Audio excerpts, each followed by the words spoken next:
এই দেখুন বন্ধুরা, তৈরি হয়ে গেছে আমার পুঁই ডাঁটার চচ্চড়ি। কেমন লাগলো অবশ্যই জানাবেন। আমি এরই সাথে আরেকটা রেসিপিও শেয়ার করছি। নমস্কার বন্ধুরা, চলে এলাম আজকে আবার একটা নতুন ভিডিও। এই দেখুন, বাড়িতে পুঁই গাছ লাগানো আছে। আজকে আমি এই পুঁইটা ডোকা দিয়ে একটা তরকারি করে দেখাবো। বাড়ির সবজির স্বাদই আলাদা। বাড়িতে লাগানো গাছ, এখান থেকে আমি কেটে নিচ্ছি।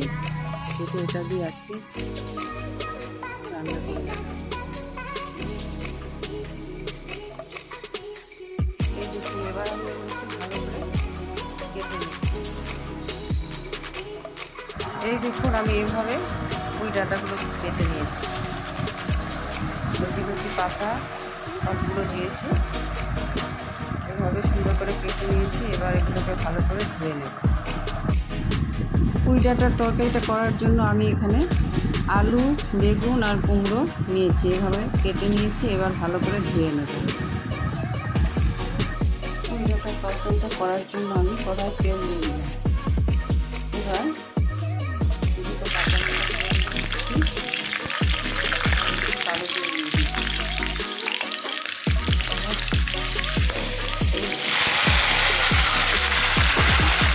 দিয়ে দিলাম।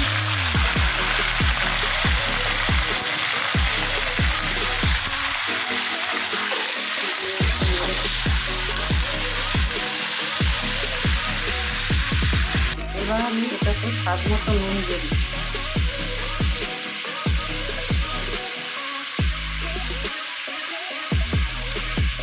আর হলুদও দিয়ে দিচ্ছি। এবার ভালো করে মিশিয়ে নেব।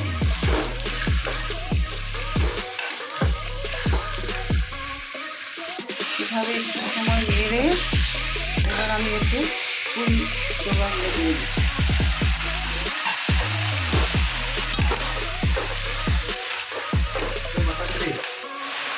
এভাবে সব কিছু দিয়ে মিশিয়ে নেব। নিয়ে আঁচটা মিডিয়াম করে দিয়ে আমি এখন এটাকে ঢেকে দেব।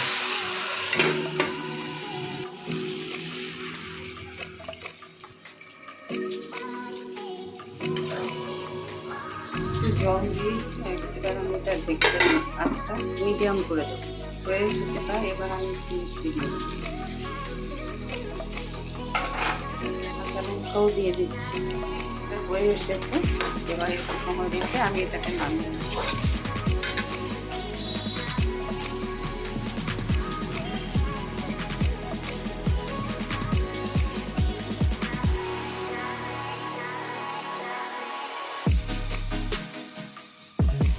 বন্ধুরা, এবার আমি জলকুচুর একটা তরকারি করবো। তার জন্য এই জলকুচু, এটার জন্য আমি কচুটাকে এইভাবে কেটে নিয়েছি, আর সাথে আলুও কেটে নিয়েছি। আলু আর কচু দিয়ে একটা তরকারি। আজ শনিবার নিরামিষ তরকারি হলে তাই রোজ একদিন দুই তরকারি খেতে খেতে কচুর তরকারি মাঝে মধ্যে কিন্তু দারুণ লাগে। গরম হয়ে গেছে, এবার আমি কচুগুলো দিয়ে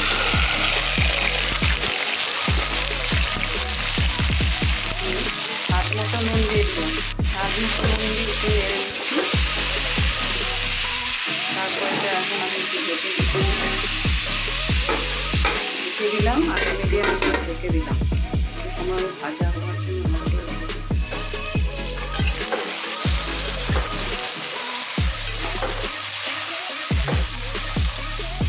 কচুটা ভেজে আমি উঠিয়ে নিলাম। গরম হয়ে গেছে। এবার আমি সাদা জিরে, তেজপাতা ফোড়ন দিয়ে দিচ্ছি। দিয়ে আলুটাও দিয়ে দিচ্ছি। এবার স্বাদ মতো নুন দিয়ে একটু নেড়ে চেড়ে আমি এটাকে ঢেকে দিচ্ছি। আঁচটা মিডিয়াম করে দিলাম। কচুর তরকারিটা করার জন্য আমি একটা মশলা তৈরি করব। এটাতে দিয়ে দিলাম হলুদ গুঁড়ো, দিয়ে দিচ্ছি 1 চামচ জিরের গুঁড়ো আর 1 চামচ কাশ্মীরি লঙ্কার গুঁড়ো। এখন আলুটা ভাজা হয়ে গেলে আমি এই মশলাটা দিয়ে দিই।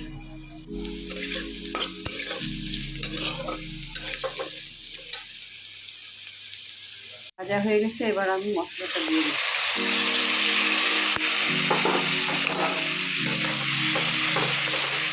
মশলাটা দিয়ে এখন একটু কম করে ভালো করে কষিয়ে নেব। একটু একটু করে জল দিয়ে আস্তে কমিয়ে কষিয়ে নেব। কষাতে কষাতে এবার কচুগুলো দিয়ে দিচ্ছি, দিয়ে ভালো করে মিশিয়ে দিচ্ছি।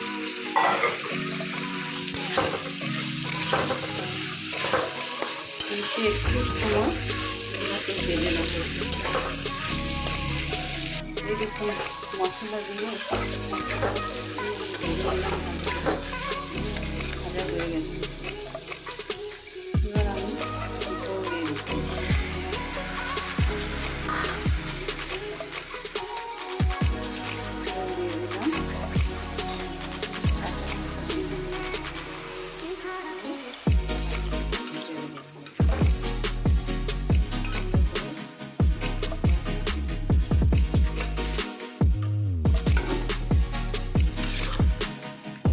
প্রায় হয়ে এসেছে। এবার আমি একটু মিষ্টি দিয়ে গরম মশলা দিয়ে আমি একটু চিনি দিয়ে দিচ্ছি আর একটু দিয়ে দিচ্ছি। দিয়ে আঁচটা কমিয়ে একটু সময় রেখে